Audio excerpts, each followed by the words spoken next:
So, hi. Hi. Welcome to the show. Which one am I looking at? The one you want. The one I want. It's usually closer, but they won't be able to tell because it's just here. Okay. Great.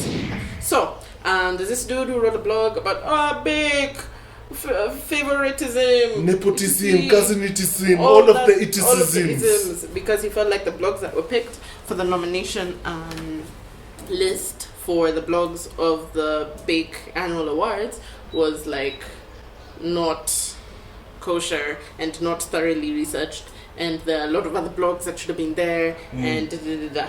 So the way the process works, as I understand it, if I'm wrong, just let me know. Just jump in the comments. Yeah. So what happens is B.A.K.E opens up a time period for so anyone can nominate blogs, and they get all the blogs, all the nominations, they write them down. Then B.A.K.E hands over the list of the blogs that have been nominated by people on the internet to the judges, and then the judges pick five of each category that are what they think are the best ones, and then the public decides, and then they're the winners. Does the public decide out of the five which is the one that's winning? Yes. The judges decide which five make it. Okay. From the 4,000 or whatever blogs that are nominated, they do the short list, then the public votes on the short list. Okay. Yes. It sounds like they're doing it backwards though. How so?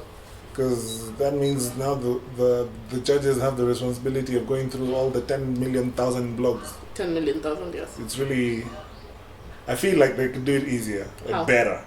Have people vote for the blogs that they want to be nominated.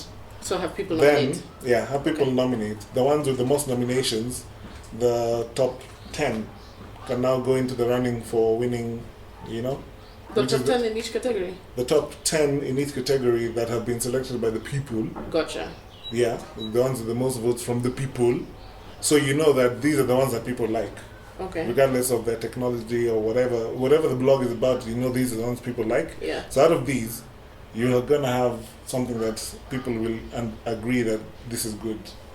As opposed to this guy who's like, these blogs have just been repeated and they're just the same and they're not okay, wait. Nice. So then the judges pick out of the 10 now based on the judges. Then they pick 5. Yeah. No. They pick the winner.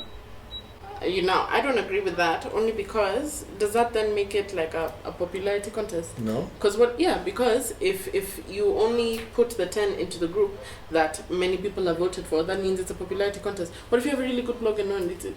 What if you're starting out? So then there can be a category for starting out and blah blah blah with different ways of getting the people there. Either way, having over 10,000 blogs being looked at by 4 guys is never going to work. Or however many there are. I don't know how many there are in specifics. The last I checked, it was about 4,000 nominated the last round. And how many blogs. Judges were there? About 5, 6. They're not more than 10. I'm not sure about the number, but they're not more than 10. I don't know about them, but for me, like after 10 websites, I'm like, you're done. So what's for lunch? But I also feel like I think that makes sense because it reduces the amount of work that the judges have to do. But I also feel like I would trust the process more if I kind of trusted the judges as well. Like sometimes I feel, not all the time, but sometimes I feel like they pick random judges who aren't you can have a blog, but that doesn't mean you know about blogs, or there's certain metrics that you use to judge. What are the metrics that they use to judge what is a good blog? Is it how many people come? Is it your website layout? Is it where your subscribe button is? I think those are some of the things that now would need to be also determined and made public, that this is what we're judging the blogs on. As the judges, this is what they decided. This is why we decided this is the best blog in this category, because I agree with that. We thought it had good design. Overall, this is the best blog. It wasn't just press releases. Exactly.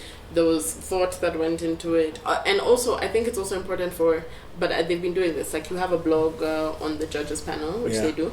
And someone who's, like, an active blog reader as well.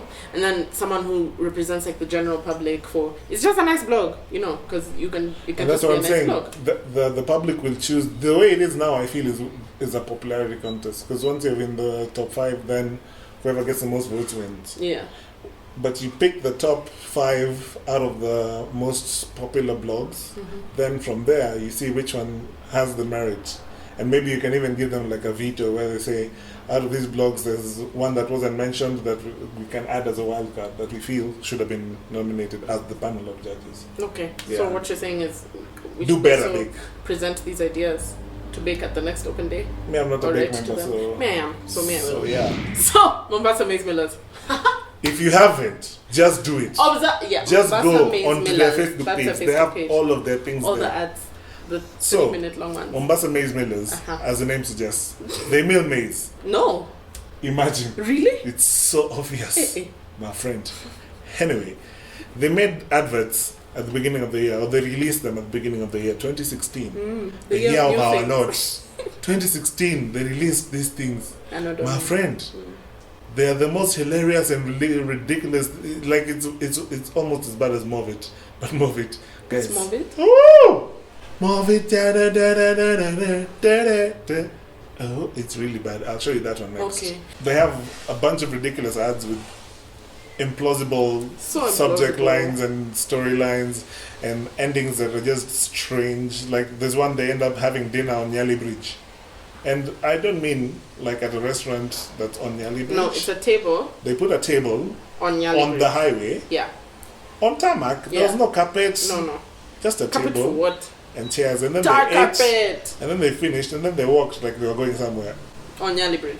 But maybe people do that. Maybe you're not the target audience. Hey man, Mombasa, tell me if I'm wrong. Would you buy Mombasa Maize Millers as a result of those adverts? Yes. No, I feel like they know nothing about their products. But just because you don't know anything about advertising doesn't mean you don't know. No. It doesn't mean you have a bad product. I said they know nothing about their products because clearly they would have known how to sell them. If you understand your product, you understand the salient features. What makes this product? What makes it better than the rest? The fact that it makes ugali cake seems like a pretty bad. What makes you buy a product? An advert will draw my attention to the product or the brand. But the advert is just, this is the product, go check it out. Okay, I'll do that.